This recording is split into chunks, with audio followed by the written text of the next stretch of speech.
जय माता दी दोस्तों। माघ मास के कृष्ण पक्ष की चतुर्थी तिथि को सकट चौथ का व्रत रखा जाता है। यह व्रत माताएं अपनी संतान की लंबी आयु के लिए रखती हैं। कई जगह पर सकट चौथ व्रत को तिलकुट चौथ, तिल चौथ या संकष्टी चतुर्थी या माघी चौथ के नाम से भी जानते हैं। इस व्रत को संतान की कुशल कामना से रखा जाता है। सकट चौथ के व्रत में गणेश जी और सकट माता का पूजन किया जाता है। ऐसा कहा गया है कि इस व्रत को रखने से संतान पर आने वाले कष्ट हट जाते हैं और वे दीर्घायु होते हैं। साथ ही उन्हें सुख व समृद्धि का आशीर्वाद प्राप्त होता है। इस दिन माताएं अपने बच्चों के लिए निर्जला व्रत रखती हैं। इस दिन माताएं सूर्योदय से लेकर चंद्रोदय तक व्रत रखती हैं। शाम के समय चंद्रमा को अर्घ्य देने के बाद ही व्रत खोलती हैं। दोस्तों, सकट चौथ के व्रत के बारे में ऐसी मान्यता है कि जो कोई भी व्यक्ति सच्ची निष्ठा से यह व्रत करता है, उस पर भगवान गणेश जी की कृपा सदैव बनी रहती है। आपको बता दें, सकट चौथ के व्रत के दिन तिल और गुड़ से बनी चीज बनाई जाती है और इनका भोग भगवान गणेश जी को अर्पित किया जाता है। इसके बाद खुद भी यह चीज प्रसाद के रूप में ग्रहण की जाती है। चलिए जानते हैं, साल 2026 में सकट चौथ का व्रत कब रखा जाएगा। आपको बता दें कि माघ माह के कृष्ण पक्ष की चतुर्थी तिथि का प्रारंभ 6 जनवरी 2026 को सुबह 8:01 पर होगा और चतुर्थी तिथि का समापन 7 जनवरी 2026 को सुबह 6:52 पर होगा।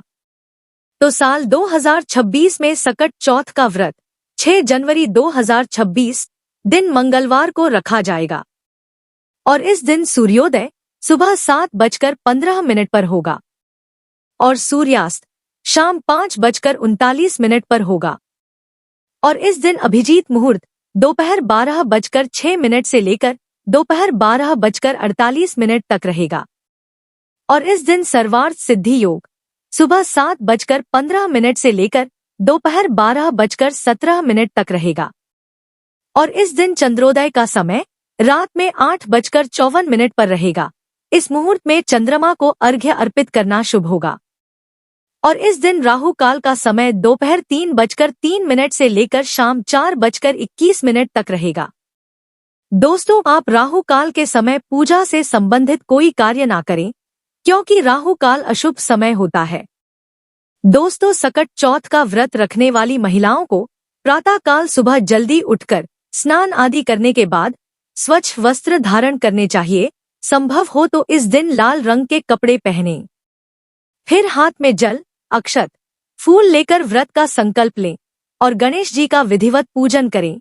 इस दिन पूजा स्थल को गंगाजल छिड़क कर शुद्ध करें और लकड़ी की चौकी या पटाले उस पर पीले या लाल रंग का वस्त्र बिछाएं। फिर गणेश जी और सकट माता की मूर्ति या फोटो स्थापित करें। इसके बाद तांबे के कलश में जल भरकर रखें। अब आप एक शुद्ध घी का दीपक जलाएं और भगवान को तिलक लगाएं, फूल माला चढ़ाकर उनका श्रृंगार करें। इसके बाद गणेश जी को दूर्वा अर्पित करें। अब तिल गुड़ से बने लड्डू जरूर अर्पित करें। इस दिन पूजा में तिल और गुड़ की चीज शामिल करना शुभ होता है। फिर तिलकुटा का पहाड़ बनाया जाता है। कहीं कहीं पर तिलकुट का बकरा भी बनाते हैं। पूजा करने के बाद तिलकुट के बकरे की गर्दन घर का कोई बच्चा काट देता है। इसके बाद सकट चौथ व्रत की कथा अवश्य सुनें और गणेश जी के मंत्रों का जाप करें और अंत में आरती करके पूजा संपन्न करें।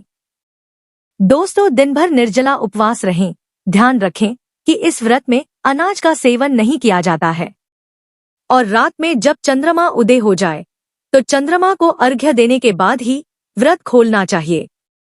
दोस्तों, जब चंद्रमा निकल आए तो सबसे पहले चंद्रमा को कच्चे दूध और चीनी मिले जल का अर्घ्य दें और अर्घ्य देते समय ओम चंद्राय नामा या ओम सोम सोमाय नामा मंत्र का जाप करें और चंद्रमा को धूप दीप दिखाएं और उन्हें भी तिल गुड़ का भोग लगाएं। इसके बाद उनसे संतान की दीर्घायु की कामना करें और परिवार की खुशहाली के लिए प्रार्थना करें।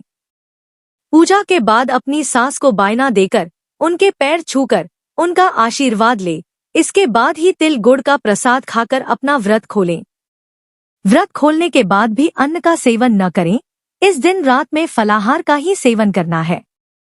संभव हो तो फलाहार में केवल मीठी चीज ही खाएं। सेंधा नमक के इस्तेमाल से बचें। दोस्तों, प्रसाद खाने के बाद इस दिन दूध और शकरकंद खाकर व्रत खोलना शुभ माना जाता है।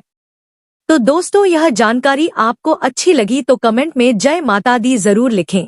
और अगर आपका कोई सवाल है तो उसे कमेंट बॉक्स में अवश्य पूछ लें। और इस वीडियो को लाइक करें, शेयर करें और साथ ही साथ चैनल को सब्सक्राइब करें। धन्यवाद।